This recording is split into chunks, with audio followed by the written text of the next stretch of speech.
器附魔这件事，估计各位在游戏里已经都玩腻了。现在游戏里的神器不自带点元素属性加成都不好意思出门。不过附魔虽然看起来好像是没有魔法相助无法完成的事儿，但现实中其实还是可以实现一些的，比如火焰。各种作品里的烈焰剑以及古装片里常见的火矢，历史上人们一直在琢磨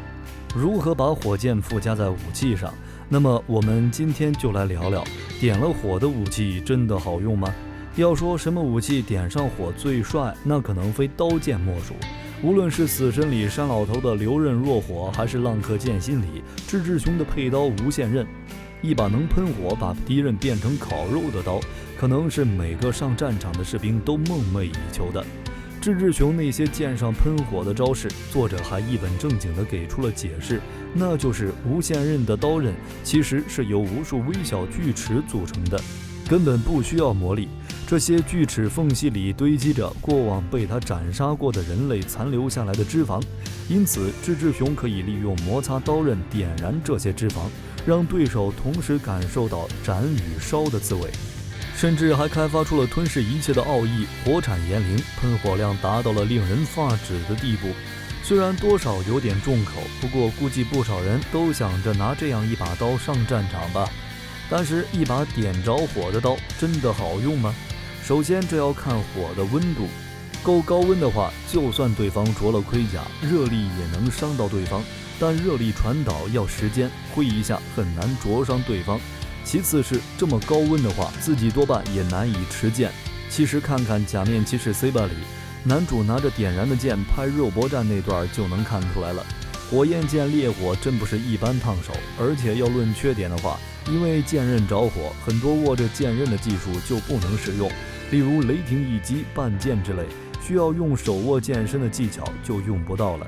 雷霆一击是常见的使用技法之一，名字听着响亮，其实使用起来非常接地气。简单来说，就是把长剑颠倒，双手握持剑刃部位，以剑柄及护手殴击对方，或以护手勾绊对方为主要使用方法。半剑则是一种右手握持剑柄，左手握持剑刃的战斗方法。以上的技术对着盔甲的敌人都很有效，在有些时候可以精准地凿进敌人的铠甲缝隙。但如果你的剑处在火焰附魔状态下，这些技巧就都不能使用了。同时还有人提出给武器点火的另一个缺点，那就是燃烧的火箭如果斩中或刺中对手，对方的伤口会时时受到灼烧。我们知道，有时候在医疗条件匮乏的情况下，为给伤口止血或防止感染，用烧红的金属或者直接用火焰烙熟伤口，是一种很常见的应急医疗手段。伴随着高温融化脂肪，带出烤肉的芬芳，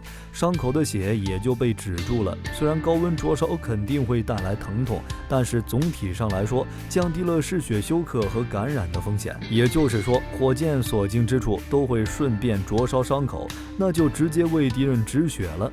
冷兵器时代的技术又达不到直接喷火把敌人完全焚烧的程度，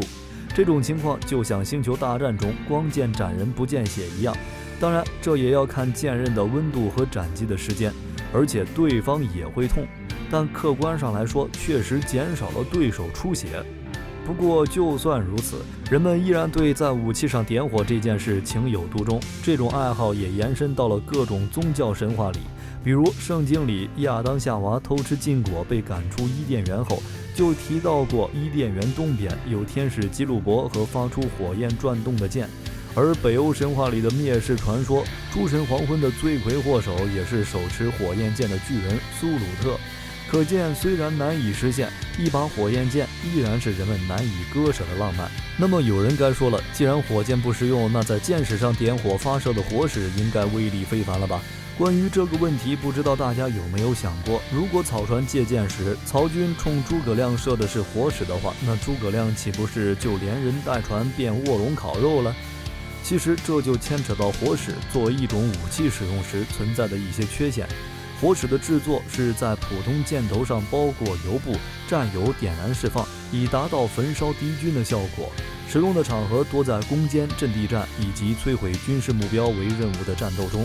由于油火需求量大，运输复杂，火矢需要现做现用，难以长期保存，故而在运动战、遭遇战这种难以准备的战斗中，极少见到火矢身影。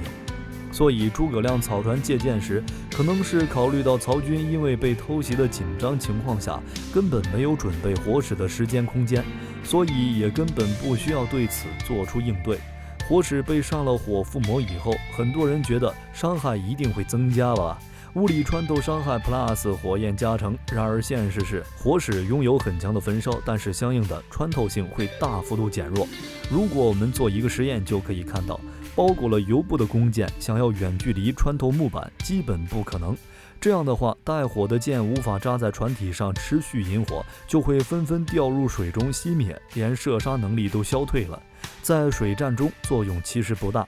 如果是攻击谷仓，火矢落在谷堆上即可解决问题，然而水中则无此可能。这也就是为什么火烧赤壁需要苦肉计，而不是直接射火矢即可。再加上草船借箭基本是夜战，两军有雾相隔，本来就是处于盲射的状态。如果在一旁树立火盆点燃放箭，在战场上就会出现岸边有星星火光，而江中一片黑暗，这样岸上的部队就成为江中射手的活靶子。当然了，前提是对面真的有的话，这战斗也变成了一个明眼人打一个瞎子。庞涓不就是因为举起火把部队变成孙膑的活靶子吗？所以夜战人衔美马摘翎，岂能容忍点火暴露自己？